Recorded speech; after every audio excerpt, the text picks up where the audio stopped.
Malam itu, alam seolah murka. Hujan turun tak kenal ampun, mencambuk jalanan Pantura yang gelap pekat. Bus Malam Harapan, Jaya jurusan Surabaya meraung membelah kegelapan. Lampu depannya hanya mampu menembus selimut hujan tipis di depannya. Di dalam bus, suasana riuh rendah. Namun, kecemasan perlahan merayap di antara para penumpang. Arya, seorang mahasiswa yang sedang pulang ke Jakarta, berusaha keras memejamkan mata. Namun, suara deru mesin bus yang berat, ditambah ritmis monoton wiper kaca yang menyapu air hujan, membuatnya tak bisa terlelap. Ia hanya bisa melihat bayangan pepohonan yang menari-nari di balik tirai air di luar jendela. Sudah lebih dari 3 jam mereka terjebak kemacetan parah di jalur Pantura. Sebuah truk trailer terguling di depan, menghalangi seluruh jalur sopir bus. Seorang pria parubaya bernama Pak Tejo terdengar mengeluh lewat interkom. Mohon bersabar, bapak-bapak, ibu-ibu, sepertinya kita harus cari jalur alternatif. Kemacetan ini bisa sampai pagi. Beberapa penumpang mulai protes, namun mayoritas hanya pasrah. Tak lama kemudian, Arya merasakan bus berbelok tajam ke kiri, memasuki sebuah jalan kecil yang gelap dan asing. Jalan itu tidak beraspal, hanya tanah berbatu dan sempit. Ranting. Pohon yang rimbun di kedua sisi jalan mulai mencicit, menggesek-gesek badan bus. Pak sopir, kita mau kemana ini? Suara panik seorang ibu muda, Ibu Sari, memecah keheningan. Ia terlihat memeluk erat putrinya yang tertidur pulas. Suara-suara khawatir mulai bermunculan. Ini bukan jalur Pantura, Pak, seru seorang bapek-bapak berkemeja batik. Pak Tejo menjawab.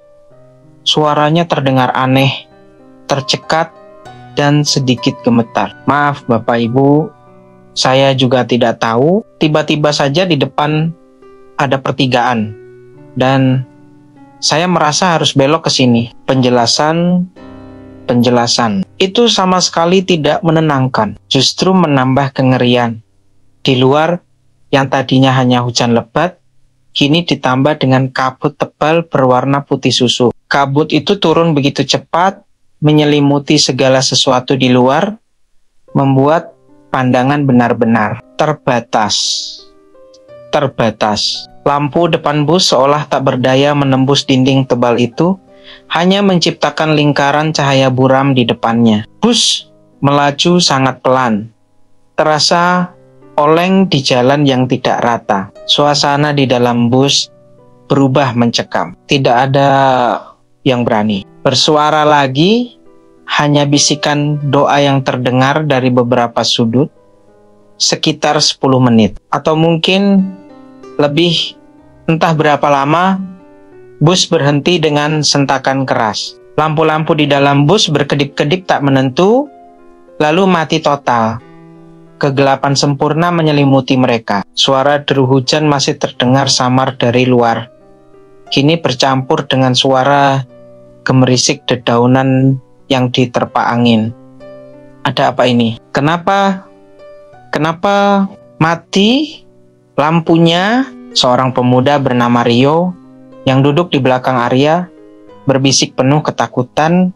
Tiba-tiba terdengar suara ketukan pelan dari luar, tepat di jendela dekat kursi Arya.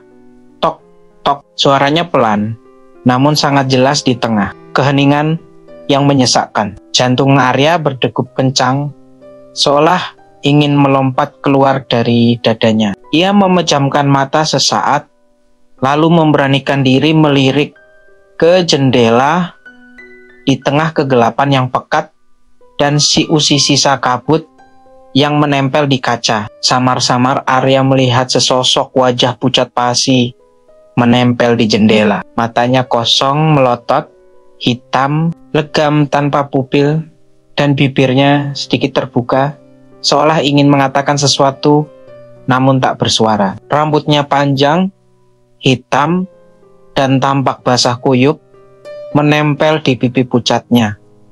Arya menahan teriakan. Ia memejamkan mata rapat-rapat, berharap apa yang dilihatnya hanyalah ilusi. Sebuah bayangan yang terbentuk dari kabut dan kegelapan. Namun, ketukan itu kembali terdengar. Kali ini lebih keras dan mendesak.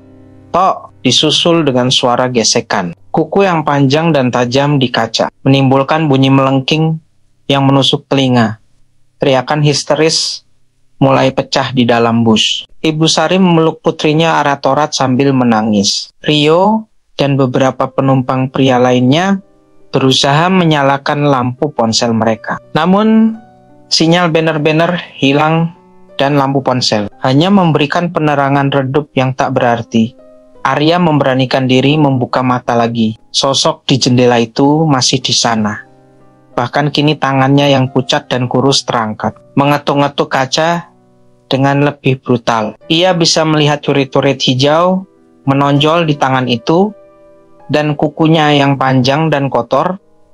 Tiba-tiba, dari arah depan bus, terdengar suara lolongan panjang yang memilukan. Seperti lolongan serigala, namun dengan nada yang lebih dalam dan mengerikan. Disusul dengan suara benda berat yang diseret di atas tanah. Suara itu semakin mendekat, menyeret, menggaruk-garuk, seolah ada sesuatu yang besar dan mengerikan sedang bergerak di depan bus Pak Tejo. Sang sopir yang tadinya diam terpaku, kini mulai meracau tidak jelas.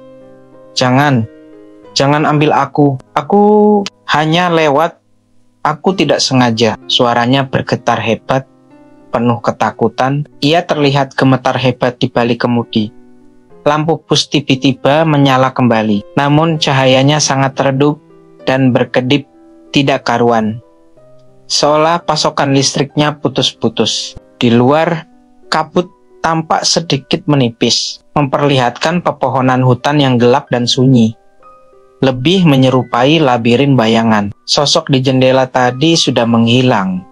Namun, di tengah jalan setapak di depan bus, kini berdiri sesosok bayangan tinggi dan kurus. Siluetnya tampak mengerikan dengan tangan yang menjuntai sangat panjang hingga menyentuh tanah. Kepalanya menunduk sehingga tidak terlihat wajahnya, namun aura dingin dan mencekam terpancar kuat dari keberadaannya. Bayangan itu diam mematung, seolah menatap lurus ke arah bus. Kepanikan mencapai puncaknya. Seorang pria di barisan belakang menjerit histeris dan mencoba mendobrak pintu darurat. Pak Tejo, seolah kehilangan akal, tiba-tiba berteriak sangat keras dan membanting kemudi ke kanan. Bus oleng tak terkendali, menabrak sesuatu dengan keras, dan Arya merasakan benturan hebat sebelum semuanya menjadi gelap. Suara teriakan, logam beradu, dan pecah beling menjadi hal terakhir yang ia dengar. Fajar menyingsing, membawa cahaya pagi yang pucat. Seorang petani yang hendak ke ladang menemukan pemandangan mengerikan. Sebuah bus Harapan Jaya teronggok ringsek di dasar sebuah jurang terjal tepat di tepi jalan raya kilometer 72. Di sekitar lokasi kejadian tidak ada jejak jalan setapak yang mengarah ke hutan, apalagi hutan lebat seperti yang ada dalam cerita para penumpang. Hanya semak belukar dan bebatuan. Tim SAR segera tiba di lokasi. Semua penumpang ditemukan tewas, mengenaskan, terjepit di antara reruntuhan bus. Kecuali satu orang, Arya. Ia ditemukan terlempar keluar bus, tergeletak tak sadarkan diri di rerumputan dekat jurang. Ajaibnya, ia hanya menderita luka ringan. Arya dibawa ke rumah sakit terdekat. Setelah sadar, ia mencoba menceritakan apa yang terjadi. Namun, tidak ada kata yang bisa keluar dari mulutnya. Ia hanya bisa menanjuk-nanjuk ke arah jendela kosong dengan ekspresi ketakutan yang tak terlukiskan. Matanya membelalak lebar, seolah masih melihat sesuatu yang mengerikan. Sejak saat itu, Arya tidak pernah bisa berbicara lagi. Ia didiagnosis mengalami trauma berat dan ketakutan ekstrem. Penduduk sekitar percaya ada sesuatu dari hutan yang mereka masuki malam itu yang ikut terbawa bersamanya. Kisah bus pahala kencana yang tersesat ke hutan Blora kembali menjadi perbincangan, seolah ada kemiripan dalam kengeriannya. Misteri tentang bagaimana bus itu bisa tiba-tiba masuk ke jalan yang tidak ada. Dan apa yang sebenarnya mereka lihat di dalam kabut itu tidak pernah terpecahkan. Dan terkadang di malam-malam berkabut, para pengendara yang melintas di kilometer 72 mengaku mendengar ketukan pelan di jendela mereka. Ketukan yang terdengar seperti panggilan, mengundang mereka untuk melihat sesuatu yang seharusnya tidak pernah mereka lihat. Mereka juga sering melaporkan melihat siluet tinggi kurus di kejauhan, berdiri diam di tepi jalan, seolah menunggu bus lain yang tersesat. Sebuah peringatan tentang batas tipis antara kenyataan dan dimensi lain yang menunggu di balik kabut malam.